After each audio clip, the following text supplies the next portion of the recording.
Hello friends, welcome back to my kitchen. તો જો આજે આપણે છે ને વરસાદમાં ખાવાની મોજ પડે ને તેવું મકાઈનું શાક બનાવીશું। તો તેના માટે મેં અહીંયા જુઓ 4 પાવડા જેટલું તેલ ગરમ કરવા માટે મૂકેલું છે। તેલ સરસ આવી ગયું છે। તેમાં એક નાની ચમચી ભરીને આપણે રાઈ એડ કરીએ। અને અહીંયા જો મેં થોડાક છે ને ખડા મસાલા લીધા છે, જેમાં 2 નંગ જેટલા લાલ સૂકા મરચાં, તજ, લવિંગ, તમાલપત્ર। હવે જો રાઈ પણ સરસ ફૂટવા લાગી છે, તો ધીમો ગેસ કરી બધા મસાલા આપણે એડ કરીએ। સાથે ચપટી હિંગ એડ કરીએ। અને અહીંયા મેં ટામેટાં અને ડુંગળીની આ રીતના ગ્રેવી તૈયાર કરીને રાખી છે, જે આપણે એડ કરીશું। તો 2 મીડિયમ સાઇઝની ડુંગળી અને 2 મીડિયમ સાઇઝના ટામેટાં હતા, જે મેં આ રીતના ગ્રેવી કરી છે। હળદર પાવડર, સ્વાદ અનુસાર નમક, બધું મિક્સ કરીએ। ઢાંકી આપણે 5-1 મિનિટ જેવું ધીમા તાપે થવા દઈશું, એટલે આમાંથી તેલ સરસ છૂટું પડી જશે અને ગ્રેવી છે ને પણ એકદમ સરસ એવી ઉકળી જશે। તો જો અહીંયા 5 મિનિટ પછી આપણે ઢાંકણ ખોલીએ છીએ, તો અહીંયા સાઈડમાંથી તેલ સરસ છૂટું પડી ગયું છે, ગ્રેવી સરસ એવી ઉકળી ગઈ છે। હવે આપણે છે ને લાલ મરચું પાવડર એડ કરીએ।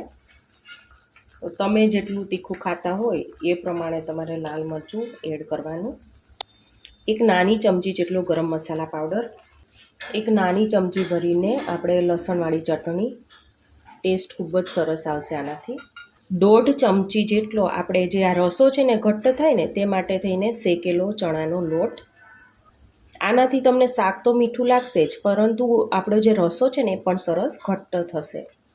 બધું એકવાર આ રીતના મિક્સ કરી લેશું। 1/2 ચમચી જેટલી આપણે ખાંડ એડ કરીએ। જોકે આપણે જે મકાઈ એડ કરવાના છીએ તો મીઠી જ હોય છે, તો પણ આ થોડોક ખાટો મીઠો આપણે ટેસ્ટ એકદમ સરસ લાગે એના માટે થઈને ખાંડ એડ કરી છે। મિક્સ કરીએ। હવે અહીંયા આપણે છે ને થોડું પાણી એડ કરીશું, એટલે જે કાંઈ આપણે મસાલા એડ કર્યા છે બધા સારી રીતે કૂક થઈ જાય। આ થોડું ઉકળે પછી આપણે આગળની પ્રોસેસ કરીએ। જો ગ્રેવી છે ને એકદમ સરસ થઈ ગઈ છે। મેં છે ને 1.5 નંગ જેટલી મકાઈને બાફીને તેના દાણા મેં કાઢી લીધા છે, જે આપણે એડ કરીએ। આમાંથી આપણે અડધા એડ કરીશું। એટલે ટોટલ મેં અહીંયા છે ને 1 નંગ જેટલી મકાઈના દાણા કાઢ્યા અને એડ કર્યા છે। અડધી મકાઈના જો અહીંયા છે। હવે આ શાકમાં છે ને ક્રીમી ટેક્સચર આવે ને તે માટે થઈને એક મોટી ચમચી ભરીને આપણે મલાઈ એડ કરીશું। તો પંજાબી શાકને ટક્કર મારે એટલું સરસ આ શાક બને છે। હવે થોડું પાણી એડ કરી ફરીવાર તેને થવા દઈશું। જ્યાં સુધી તેલ છૂટું ના પડે ત્યાં સુધી આપણે આને કૂક કરવાનું છે।